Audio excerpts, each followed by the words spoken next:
Welcome back to the Tech Exec Podcast.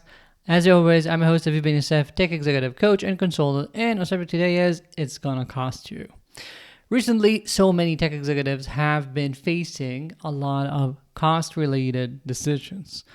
All of a sudden, we're spending so much on AI, but not just, and that has been getting much harder to handle, and I'm seeing executives all over the place handling decisions of this type where they did not have to make these decisions in the past or not at this rate. Due to that, we are often ending up making the wrong decisions. Let's now cover a few key things that you need to keep in mind when you're making these decisions in order to make amazing decisions, make them faster, and ensure the CEO doesn't end up hating you. The first part is about the pricing diff. Sometimes when we're making decisions about, you need to upgrade some hardware, you need to decide whether to use this vendor or that option or the other one. You have to first realize whether there's even an option of not doing anything for real here or not. Because when people see the ticket price and like, okay, am I going to now spend $10,000 on this or $12,000 on option B? Sometimes they look at it and like, oh my God, we're going to be spending $10K or $12K, and they're getting so beat up about it. And I understand, in absolute terms, yes, that's how much you're going to be spending. But if you're now spending weeks contemplating whether to take A or B, but at the end of the day, you, as the authority, as the one in charge of your organization, think that no matter what, making the choice of using at least one of those is the right thing to do, choosing nothing is not a viable option. If that's what you think, you have to realize that the difference between the options is not 0 or 10K, 0 or 12K. What you're thinking about for weeks is probably only 2K, because that's the diff between option A and option B. Yes, in absolute terms, you'll still have to get the budget for that, but you have to understand that you're beating yourself for a fifth of the price. And therefore, this often makes the decision process much easier when we understand what exactly is the cost difference between the things that we're contemplating. If this is not a situation where you're thinking, okay, maybe we can build it ourselves, if you know you're going to be using something or you know you have to use some hardware or whatever, if that's the case, you ought to only look at the difference between those and not at the absolute cost when it comes to your contemplations. Number two, you have to bring your take. I understand CEOs who get so frustrated when their CTOs, their VP of engineering, whatever, comes to them with this menu of options. There's this a la carte menu, and there's no, here's the right thing to do, here's what we suggest. You are not, a generic restaurant where you're giving people a lot of choices and letting them choose whatever they feel like today. It is perfectly fine and actually recommended that you show them that there are several options and discuss the trade-offs. But don't then, after saying, we can do this, we can do that, that's faster, that's easier, whatever, and then leave the choices for them. You, as a leader here, have the responsibility of calling it. What do you think is the right thing to do? In a healthy company, your take, maybe with some pushback, maybe with some extra questions, that's fine for due diligence. Your take probably will be the path chosen 80% of the time. And therefore, you want to ensure that you know what you believe is the right thing and you convey it to the CEO, the board, etc., so that the right decisions are being made and faster. That's what they're looking for. They're looking for guidance, just as when people come to you, you expect them to tell you what they need, what they think is the right thing to do, and you're going to help them get there, not just tell you that there are problems and sit on their hands. We all have to be responsible. Yes, that might feel a bit more dangerous in quotes because you're sticking your neck out. You're actually stating what you think is the right thing to do, but that's what leadership is all about. Third, when you're thinking about build versus buy, nowadays, many people think about the build as, okay, it has gotten so much simpler.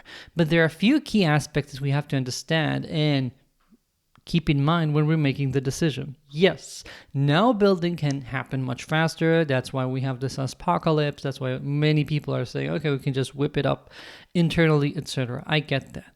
But first of all, if you're considering building things internally, think about the opportunity cost here. Okay, we have the time, and time is finite. You only have a finite amount of time in your organization, the amount of tech engineering hours that you have. And even if we're using coding agents, we still need those to be guided by people in our organization. And therefore, time that they're spending building these things that are already available off the shelf is time they're not spending on doing something else. So when you're looking at the build versus buy, you ought not just look at the buy cost as in how much that thing cost, and build as in how much is whatever a week of my engineers cost me. No, you also are, I'm assuming, hopefully, okay, I know that for some of you that's not the case, but hopefully in your organization, R&D costs less than the value it is producing.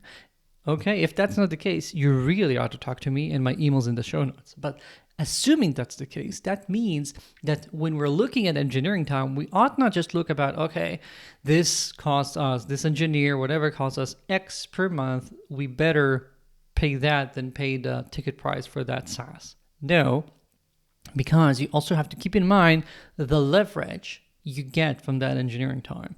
If you have to spend X amount to pay the engineer, but usually your engineers produce 3x the value to the company, that's the number you have to look at. That's the opportunity cost here. It's not the 2 weeks of Joe.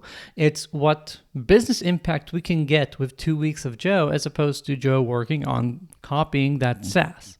You have to put that number, which I know that for many of you it's not a clear number, but you have to get that into your calculation so you make the right decision. Otherwise, you're thinking about things at the wrong level. So the dollar amount here is not simply the cost of that SaaS as opposed to that engineer's salary. Okay, you have to think about the leverage. That's what makes you a proper leader. And another thing that many tech executives seem to undervalue is liability. You, as bright as your engineers are, all of you have to become experts at your domain, at whatever you're creating that's unique and special for your company. Therefore, I usually don't expect your people to understand better how SaaS X is supposed to work, the best way of doing it, the most cost efficient, etc. And therefore, if they're trying to become that, that's time they're not becoming better at building the right product for your customers. That's about leverage and how every time we are building something internally, which is fine. Sometimes that's the right decision to make, but you have to realize sometimes doing that comes at the cost of us getting better at producing the actual product. Okay?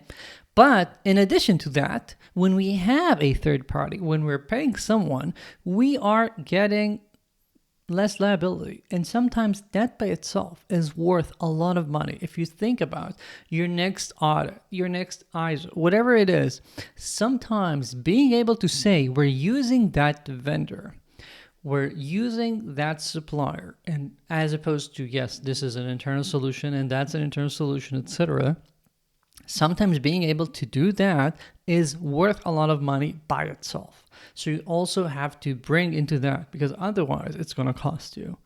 And all of these are this simple yet not always easy tactics that I recommend to my clients to bring into the fold. And keep in mind when they're making these cost-related decisions, even if you're not used to it, even if the numbers scare you at first, that's the proper way. If you need some help getting there, again, my email's in the show notes and I'll be happy to help you. Just let me know and we can hop on a free diagnostic call. That's it for this video. Remember, cost is not simply the dollars amount. You have to actually consider the different things at play here, the time, the leverage, the cost opportunity, and only after looking at all of that could you make the right decision.